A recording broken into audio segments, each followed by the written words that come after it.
Hello friends, जय माता दी। सो आगे नवरात्रि आने वाला है। बहुत सारे लोग अपना प्लान करते होंगे जाने के लिए वैष्णवी देवी। सो चलिए मेरे साथ बनी रहिए। मैं अब आज आपको कंप्लीट डिटेल्स बताती हूँ आप लोग कैसे प्लान कर सकते हैं वैष्णवी देवी के लिए। सो हमारा जो जर्नी था, हम स्टार्ट किए थे चंडीगढ़ से एंड ट्रेन में ट्रैवल किए थे वंदे भारत में, चंडीगढ़ से डायरेक्ट कतरा तक। ऐसे दिल्ली से आपको बहुत सारे डायरेक्ट ट्रेन एंड बस का फैसिलिटीज भी है। हम लोग पहुंच गए थे कतरा में एंड कतरा से आपको ऑटो मिल जाएगा। कतरा से ऑटो आप ले सकते हैं बाणगंगा तक, जिसका ऑटो का रेट 100 रुपीज होता है। आप शेयरिंग बेसिस में भी जा सकते हैं। वहाँ पे पहुँचने के बाद पहले आपको यात्रा कार्ड बनाना होता है, क्योंकि वो बाद में चेक होता है। ये काउंटर होता है यात्रा कार्ड का, ये आपको रेलवे स्टेशन में भी मिल जाएगा एंड बाणगंगा में भी मिल जाएगा। फाइनली हम पहुंच गए एंट्री पॉइंट में। ये जो है यहाँ पे सारे कुछ लगेज वगैरह आपका चेक होता है। ये चेक होता है, यहाँ पे कैमरा अलाउ नहीं है एंड आप फ़ोन अपने साथ ले सकते हैं। तो चेक होने के बाद हम अपना ट्रैकिंग शुरू कर दिए थे। स्टार्टिंग पॉइंट में यहाँ पे आपको, अगर आप चल के नहीं जा सकते हैं तो आपको घोड़े का भी सवारी मिल जाएगा एंड उसके बाद अगर आपके साथ कोई बच्चे हैं, आपके लिए स्ट्रॉलर का भी फैसिलिटी अवेलेबल है एंड ऑल्सो पालकी का भी फैसिलिटी अवेलेबल है। एंड घोड़े का जो सवारी है उनका प्राइस 1250 का प्राइस पड़ता है। अगर आप स्ट्रॉलर लेना चाहते हैं बच्चों के लिए 550 होता है। उसके बाद पालकी का अप्रोक्स अमाउंट 3000 टू 4000 होता है। तो ये पालकी आप देख सकते हैं एंड ये टोटली जो ट्रैकिंग का डिस्टेंस है 13 किलोमीटर पड़ता है। सो जाने आने का डिस्टेंस 26 किलोमीटर पड़ेगा। तो चलिए मैं आपको दिखाती हूँ। हम लोग ट्रैकिंग में गए थे, हम घोड़े या पालकी का नहीं लिए थे, हम लोग बिल्कुल ट्रैकिंग पे ही गए थे स्टार्टिंग से। तो फिर कुछ टाइम चलने के बाद एक स्नान करने के लिए बहुत अच्छी सुंदर सी झरना आपको मिल जाएगा। तो यहाँ पे आप लोग स्नान कर सकते हैं। पानी बहुत ही ठंडा होता है, तो आप लोग देख के स्नान कर सकते हैं। और एक बात, अब आप लोग जब भी जाते हैं तो एक जोड़ी कपड़ा आपके साथ लेके जाइए एंड कोशिश कीजिए अपने साथ जितना कम से कम चीज़ आप ले सकते हैं उतना कम लीजिए, बस एक ही बैग में, क्योंकि इतना ट्रैकिंग करने में बहुत ज़्यादा सामान लेना, भारी लेना बहुत ही मुश्किल होता है रास्ते में। उसके बाद और एक चीज़ को ध्यान रखिएगा, आप स्लीपर बिल्कुल भी यूज मत कीजिएगा, क्योंकि अगर स्लीपर लेके जाते हैं तो चलना मुश्किल हो जाएगा। तो ट्रैकिंग पैंट पहन के जाइए एंड स्पोर्ट्स शूज़ बिल्कुल आप पहनना मत भूलिएगा। तो आप बीच बीच में ऐसे छोटे छोटे झरना दिख जाएगा आपको, क्योंकि ये बिल्कुल पहाड़ी एरिया है एंड बहुत ठंड होता है। छोटे छोटे झरना दिख जाएगा। आप मौसम देख सकते हैं, हम जब गए थे बारिश ऐसे होता ही रहता है, क्योंकि पहाड़ की एरिया है तो बारिश होता रहता है। ऐसे जहाँ पे झरना वगैरह है यहाँ पे ज़्यादा टाइम तक मत रुकिएगा, क्योंकि लैंडस्लाइड यहाँ पे भी बहुत ज़्यादा होता है। तो ये होता है बेसिकली। एंड हम जब गए थे बहुत बारिश हो रहा था, तो वहाँ पे रेनकोट वगैरह भी, यूज एंड थ्रो वाला रेनकोट 100 रुपीज़ मिल जाता है। एंड बीच बीच में आपको हर 500 के बीच में आपको वॉशरूम एंड पानी का फैसिलिटीज़ भी अवेलेबल है आपको, इसीलिए कोई इशू नहीं होगा। एंड सारे वॉशरूम बहुत ही नीट एंड क्लीन मेंटेन है। तो बीच में आपको जैसे कि छोटे छोटे खाने के लिए लाइक मैगी पॉइंट्स एंड बहुत सारे शॉप्स वगैरह आपको मिल जाएगा। तो आप साथ में कुछ ना कुछ खाने का भी रख सकते हैं बैग में। एंड बहुत ही सुंदर मौसम होता है वहाँ पे जाने के लिए। थोड़ा सा आप जैसे कि आगे नवरात्रि आ रहा है, अगर आप भीड़ में जाना, ऐसे तो हमेशा ही लाइक माता जी के लिए हमेशा ही सारे मीन्स ऐसे देखा जाए तो बिल्कुल हर मतलब 12 महीना ही भीड़ रहता है। अगर आप भीड़ से बचना चाहते हैं, ये नवरात्रि या कोई भी फेस्टिवल आता है ना, ये आप अवॉइड कर सकते हैं जाने के लिए। एंड और एक थिंग, ये जैसे कि दिसंबर एंड जनवरी महीने में बहुत ज़्यादा ठंड होता है एंड पहाड़ के ऊपर भी बहुत ज़्यादा ही ठंड पड़ जाता है। तो आप लोग कोशिश कीजिए कि ये ठंड के मौसम में भी जाना आप अवॉइड कर सकते हैं। ऐसे अप्रैल मई जून तक आप आराम से जा सकते हैं, या फिर क्योंकि उसके अगर जुलाई के बाद प्लान करते हैं, ऐसे तो ये बारिश होता ही रहता है बीच बीच में।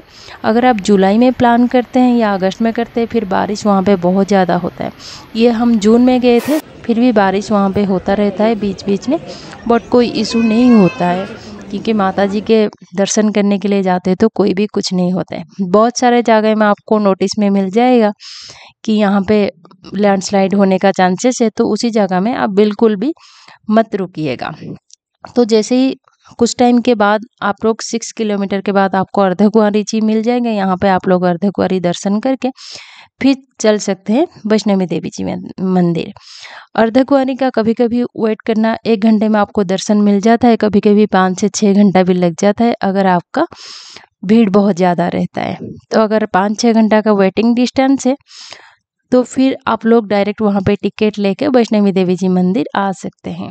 फिर बाद में जब आप रिटर्न करते हैं यहाँ वैष्णवी देवी अर्धकुंवारी माँ को दर्शन कर सकते हैं। फिर ये देखिए हम पहुँच गए हैं बिल्कुल भवन पे। यहाँ पे आपको कुछ भी अलाउड नहीं है ये रास्ता से, जैसे कि फ़ोन बेल्ट कुछ भी नहीं होता है, अलाउड नहीं होता है। बट यहाँ पे आपको लॉकर रूम फ्री में मिल जाएगा। तो ये लॉकर रूम में आपका सारे सामान रख के तो आपका लॉक करके आप दर्शन कर सकते हैं वैष्णवी देवी जी माँ को। फिर लॉकर रूम में आप दर्शन करने के बाद अपना सामान ले सकते हैं। फिर वैष्णवी देवी जी को माँ को दर्शन करने के बाद हमको दर्शन करना है भैरव बाबा के मंदिर। भैरव बाबा के मंदिर अप्रोक्स 2 किलोमीटर पड़ता है, बट आप लोग ट्रैकिंग करके जा सकते हैं। बट इनका जो रास्ता होता है बहुत सीधी होता है, तो अगर आप चाहेंगे तो वहाँ पे रोपवे भी अवेलेबल है, जाने आने का 100 रुपीज़ पड़ता है।